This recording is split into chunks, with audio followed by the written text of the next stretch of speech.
नमस्कार, मी नाना आहिरे. आवाज in news Marathi चॅनलमध्ये आपलं सर्वांचं स्वागत करतो.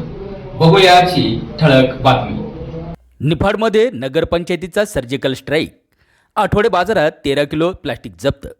नाशिकच्या निफाड शहरात प्रतिबंधित प्लास्टिकचा वापर करणाऱ्यांविरुद्ध नगरपंचायतीने आज शुक्रवारी धडक कारवाई केली. आठवडे बाजाराचे औचित्य साधून प्रशासनाने केलेल्या या झाडाझडतीत तब्बल 13 किलो प्लास्टिक जप्त करण्यात आल्याने व्यापाऱ्यांचे धाबे दणाणले आहेत. निफाड नगरपंचायतचे मुख्याधिकारी धीरज भांबरे यांच्या आदेशानुसार ही धडक मोहीम राबवण्यात आली.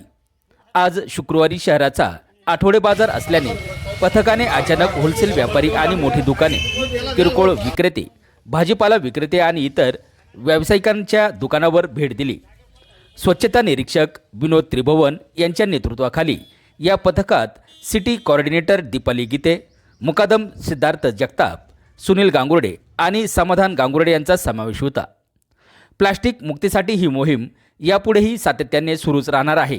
यानंतरही प्लास्टिकचा वापर किंवा विक्री करताना कोणी आढळल्यास त्यांच्यावर कडक दंडात्मक कारवाई करण्यात येईल असे मुख्याधिकारी धीरज भांबरे, स्वच्छता निरीक्षक विनोद त्रिभुवन यांनी केवळ प्लास्टिक जप्त करून इशारा दिला असला तरी यापुढील काळात नियमांचे उल्लंघन करणाऱ्यांवर मोठ्या दंडाची तरतूद करण्यात आली आहे. त्यामुळे नागरिकांनी आणि व्यापाऱ्यांनी कापडी पिशव्यांचा वापर करावा असे आवाहन प्रशासनाकडून करण्यात आले आहे. आवाज एन न्यूज मराठी, निफाड, नाशिक.